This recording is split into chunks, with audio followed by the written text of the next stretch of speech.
셀트리온 그룹 3사 합병 찬성입니까? 반대입니까? 주주 여러분의 생각은? 최근 셀트리온의 연이은 자사주 매입 그리고 헬스케어의 자사주 매입과 관련해서 합병이 임박했다 이런 이야기들이 나오고 있는 상황입니다. 합병 준비 막바지, 합병 시각 째각째각, 합병 발표 임박했나? 이에 따라서 셀트리온 그룹의 3사 합병은 올해 내로 이루어질 가능성 이렇게 분위기가 만들어지고 있는 상황으로 볼 수가 있는데요. 오늘 이 시간에는 3사 합병 과정에 대해서 이야기를 해보고요. 그리고 3사가 합병이 된 이후에는 과연 어떻게 될 것인가 이러한 부분들을 우리가 주주로서 어느 정도 알아야만 되는 거잖아요. 물론 아시는 분들은 다 아시겠습니다만요. 합병에 대한 이야기를 해보기로 하겠습니다. 먼저 셀트리온 그룹의 지배 구조는 홀딩스끼리의 합병이 끝나고 지금은 셀트리온 홀딩스 단일 체계로 되어 있는 상황이잖아요. 셀트리온과 셀트리온 헬스케어의 합병, 그리고 셀트리온의 자회사인 셀트리온 제약, 이렇게 이제 합병이 남아있는 상황이다 보시면 되는 것이죠. 합병의 주체는 셀트리온이 되는 것이고요. 셀트리온의 주주 구성 현황을 보시면 셀트리온 홀딩스가 20% 이상을 가지고 있고요. 국민연금에서 7.6%, 이것은 작년 연말 기준입니다. 그 다음에 아이온 인베스트먼트는 싱가포르의 테마색이잖아요. 그리고 블랙락과 뱅가드는 세계적인 펀드죠. 다 알다시피 셀트리온 그룹 3사는요, 셀트리온 뿐만이 아니고 소액주주 지분율이 높기 때문에 합병에 있어서 중요한 변수다 이렇게 이야기를 하고 있습니다. 그렇다면 소액주주 현황은 현재 어떻게 되어 있는지 작년 공시 자료를 살펴보기로 하겠습니다. 작년 연말 기준으로 보시게 되면요, 셀트리온은 소액주주가 66.43%가 되는 것이고요. 셀트리온 헬스케어는 58.60%, 셀트리온 제약은 45.15%가 됩니다. 그러면 소액주주의 기준은요, 전체 발행 주식수의 1% 미만을 가지고 있는 주주를 소액주주라고 이야기를 하는 것이죠. 따라서 이 소액주주에는요, 개인만 있는 것이 아니고요, 어쨌든 1% 미만이면 다 소액주주다 이렇게 볼 수가 있는 것이죠. 그렇지만 아무래도 개인 투자자들이 많겠죠. 자, 그러면은 우리가 합병 절차에 대해서 좀 알아야 되는데요. 제일 먼저 중요한 것이 이사회 결의가 당연히 나오겠죠. 그런데 아시다시피 자사주 매입 완료가 된 이후에 1개월이 지나야만 이사회에서 합병 결의를 할 수가 있는 것이죠. 따라서 이번에 셀트리온과 셀트리온 헬스케어의 자사주 매입이 지금의 속도라면 다음 주 내로 끝날 가능성이잖아요. 그렇다면 8월 중순부터는 합병이 이제 시작될 가능성이 있다 이렇게 보는 것이죠. 따라서 법적인 절차상으로는요, 가장 빨리 할 수 있는 것은 8월 중순이다. 이사회 결의는요. 그렇게 보시면 되는 것이죠. 그 다음에 합병 신고서를 제출을 하고 합병 주주총회가 중요하잖아요. 주주총회에서 합병이 성공이 되기 위해서는요, 발행 주식 총수의 3분의 1 이상의 찬성이 있어야 돼요. 그리고 출석한 주주의 의결권의 3분의 2 이상이 찬성을 해야 되는 것이죠. 이 두 가지 조건이 다 만족이 돼야 되는 것이죠. 그렇게 해서 주주총회에서 승인이 되고요, 쭉 절차를 거치면서 합병이 진행이 되는데, 여기서 두 가지를 우리가 알아야 되는 것은요, 첫 번째로 합병 주주총회에서 찬성 조건 두 가지 다를 충족하지 못하게 되면요, 합병은 무산되는 것이고요. 그 다음에 합병 주주총회에서 합병 승인이 났다 하더라도 그 이후에 주식 매수 청구 금액이 회사에서 제시한 금액보다 많아지게 되면요, 또한 합병이 무산이 되는 것이죠. 따라서 우리가 중요하게 알아야 되는 것은요, 주주총회를 중심으로 해서 두 가지만 알면 되는 것이죠. 주주총회 전에 합병 반대 의사 통지서를 접수를 해야 된다는 것이죠. 반대를 하는 쪽에서는요, 요걸 해야만 주주총회에서 합병 승인이 난 이후에 주식 매수 청구권을 행사를 할 수가 있는 것이죠. 우리가 이해하기 편하기 위해서 실제적인 합병 사례를 예를 들어 본 것이죠.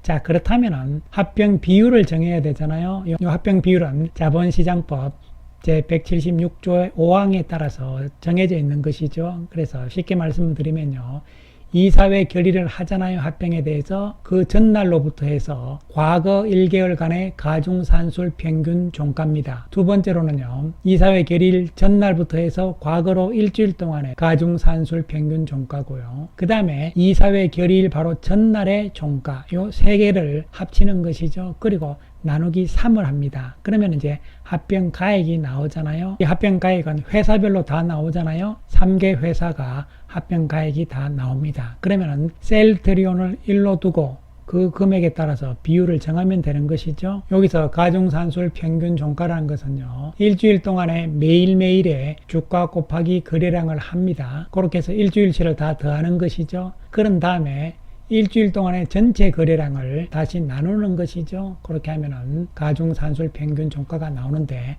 요 가격은 공시를 할 때 가격이 다 나오니까요, 정해져서. 자, 그리고 합병 비율과 함께 중요한 것은 바로 주식 매수 청구권이죠. 176조 7항에 의해서 결정이 되는데요. 이 역시 세 가지를 다 합쳐가지고요, 나누기 3을 하는 것이죠. 이것은 기간만 다른 것이죠. 이사회 결의일 전일부터 과거 2개월입니다. 그리고 과거 1개월, 그 다음에 과거 일주일 동안의 가중산술 평균을 내는데, 이 세 가지 역시 합쳐서 나누기 3을 해서 각 회사별로 주식 매수 청구 가격이 나오는 것이잖아요. 자, 그런데 여기서 회사 입장에서는 주주총회에서 합병의 승인이 났지만 그래도 주식 매수 청구권을 행사한 사람들한테는 돈을 물어줘야 되잖아요.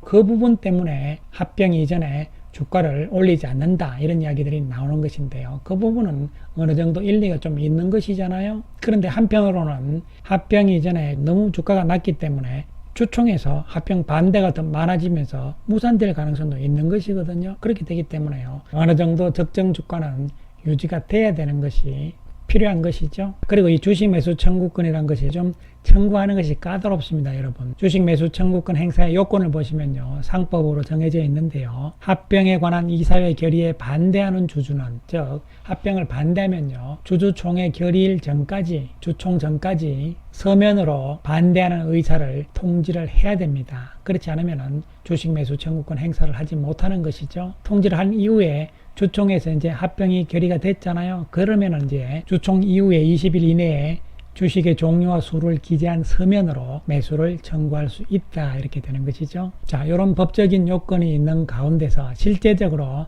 합병 사례를 보시게 되면요, 주식 매수 청구 결과가 합병 계약 등의 효력에 미치는 영향, 이런 부분을 보시면요, 녹십자 랩셀과 록십자 셀의 합병에서는요, 두 회사의 매수 청구권 금액이 합쳐서 1,500억을 초과할 경우에는 합병 계약이 해제된다. 이와 같이 주식 매수 청구 금액이 얼마 이상이라는 이 금액을 미리 발표를 합니다. 그래서 셀트리온의 합병에서도 아마 이 금액이 발표가 될 거예요. 그래서 이 금액보다 많게 되면 합병 계약이 해제, 즉 합병이 무산되는 것이죠. 그 다음에는 주총에서 합병이 반대가 많으면 무산되잖아요. 참석 주주 의결권의 3분의 2 이상의 수, 그리고 발행 주식 총수의 3분의 1 이상이 합병에 찬성을 해야만 합병이 되는 것이죠. 정리를 하면요, 합병에 반대하는 주주는요, 주총 이전에 서면으로 합병에 반대한다는 통지를 해야 되는 것이죠. 그 다음에 주주총회에서 합병이 승인이 되게 되면요, 그 이후에 주식 매수 청구권 행사에 대해서 신청을 하시면 되는 것이죠. 그래서 여기까지는 합병의 절차 과정에 대한 이야기였고요. 자, 그러면은 합병이 되면은 실제적으로 어떻게 되느냐, 이런 부분들이잖아요. 먼저 셀트리온과 셀트리온 헬스케어의 손익계산서를 보시게 되면요, 만약에 이 상태에서 합병을 했다고 가정을 하게 되면요, 셀트리온의 전체 매출액 중에서 1조 2247억 원이 헬스케어로 간 매출이잖아요. 이것을 제외를 하게 되면요, 단순 추정입니다, 여러분. 합병을 했으니까요. 그렇다면 헬스케어로 가지 않은 매출액이 빼면은 약 1조가 된다, 이렇게 보시면 되는 것이죠. 그리고 요 1조 가운데서도 또한 셀트리온 제약으로 간 매출액도 빼야 될 거잖아요. 그렇게 되면은 대충 한 8천억, 9천억 된다고 보시면 되는 것이죠. 이것은 정확한 것이 아니고요, 단순하게 지금 설명을 위해서 추정을 하는 것이니까요. 그 다음에 우리가 영업이익에 대해서는 추정을 할 수가 없습니다. 이 비용들을 어떻게 계산을 할 것인지 이것은 우리가 알 수가 없는 거기 때문에, 그래서 매출액도 그냥 단순하게 지금 가정을 하는 거예요. 그러면 셀트리온의 매출액과 헬스케어의 매출액이 두 개가 다 합쳐지는 것이 아니고 이 중에서 1조 2247억 원은 빼야 되는 것이죠. 그러면 헬스케어의 매출액에다가 1조를 합치게 되면요, 약 3조가 되는 것이죠. 따라서 단순하게 매출액을 합병을 했을 때 추정을 하면 약 3조의 매출액이다 이렇게 볼 수가 있는 것이죠. 셀트리온의 2조 2천억의 매출액과 헬스케어의 1조 9천억의 매출액이 합치면요 4조가 넘어야 되잖아요. 그렇지만 구조상으로는 그렇지 않다. 약 3조밖에 안 된다. 이렇게 단순하게 생각을 하시면 되고요. 그 다음에 두 번째로는요. 그렇다면 주식 수는 어떻게 되느냐 이런 부분들 있잖아요. 그럼 이것을 왜 따지느냐 하면요. 합병을 했을 때의 매출액 그리고 영업이익, 순이익 이런 부분들이 나오잖아요. 근데 이 부분이 주식 수하고도 관계가 있다는 것이죠. 그래야만 밸류에이션이란 것을 계산을 할 수가 있잖아요. 따라서 이 주식 수에 대해서도 우리가 생각을 해야 되는 것이죠. 일단 현재 3사의 상장 주식 수를 보시면요. 셀트리온이 1억 4,639만 주고요. 헬스케어가 1억 6,445만 9천 주고 제약이 3,960만 9천 주니까요. 주식 수로 봤을 때는 헬스케어가 더 많아요. 그런데 여기서 합병을 한다고 가정을 했을 때요. 합병 비율이 나와야 되는데요. 단순하게 가정을 합니다. 합병 비율을 1대 0.4대 0.4로 가정을 하는 거예요, 여러분. 그렇게 되면 주식 수가요. 셀트리온은 뭐 그대로 있는 것이고요. 헬스케어는 0.4로 줄어드니까요. 6,578만 3,600주가 되는 것이고 제약도 0.4로 줄어드는 것이니까요.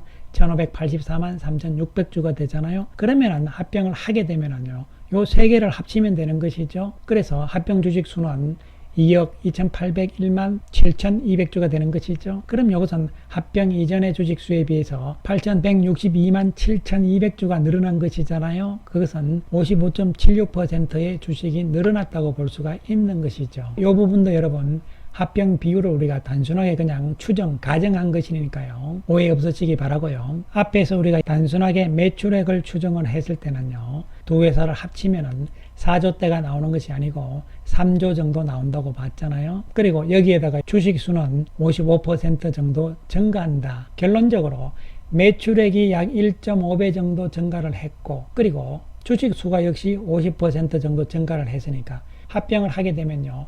1 플러스 1 플러스 1은 1이 되는 것이죠. 물론 회계적으로 영업이익 부분을 어떻게 이제 조절을 하느냐가 관건이긴 합니다만요. 단순하게 봤을 때는 1 플러스 1 플러스 1은 결론적으로 1이 될 수밖에 없는 구조라고 볼 수가 있는 것이죠. 그렇게 된다면은 셀트리온과 셀트리온 헬스케어 이 합병을 했을 때요. 지금 시장에서 밸류에이션을 평가를 하는 것은요. 물론 수익성, 영업이익 부분과 그리고 또한 주식 수 부분이잖아요. 따라서 이 퍼에 대해서는요. 합병을 해봐야 별 변화가 없다는 것이죠. 즉 퍼는 낮아질수록 좋은 거잖아요. 그런데 주식 수가 50% 증가를 했고 매출액이 1.5% 늘어나 버렸기 때문에 결국은 똔똔이라는 이야기가 되는 것이죠. 그렇지만 자산 가치는 합치는 것이니까 자산은 늘어나잖아요. 자산은 겹치는 부분이 거의 없다고 보시면 되는 것이기 때문이죠. 따라서 PBR은 주식수가 50% 늘어났지만 자산은 다 합치는 거기 때문에요. 낮아질 가능성이 있다고 보시면 되는 것이죠. 따라서 실제적으로 합병을 했을 때는요. 이와 같이 밸류에이션 측면에서 수익가치 측면에서는 큰 변화가 없다는 것이죠. 그렇다면 결론적으로 주식 수만 50% 늘어났기 때문에 유통 주식 수만 많아졌다. 따라서 시장에서 주식이 무거워졌다. 뭐 이러한 이제 이야기들을 할 수가 있는 것이죠. 그렇다면은 이러한 상황들이기 때문에요. 합병 이후에 비전이 있어야 되잖아요. 그 비전이라는 것은 실적이 좋아져야 되는데 매출액이 얼만큼 늘어날 것이냐 이런 부분들이잖아요. 물론 미국 시장에서의 유플라이마라든가 램시마 SG 등등이 있긴 합니다만요.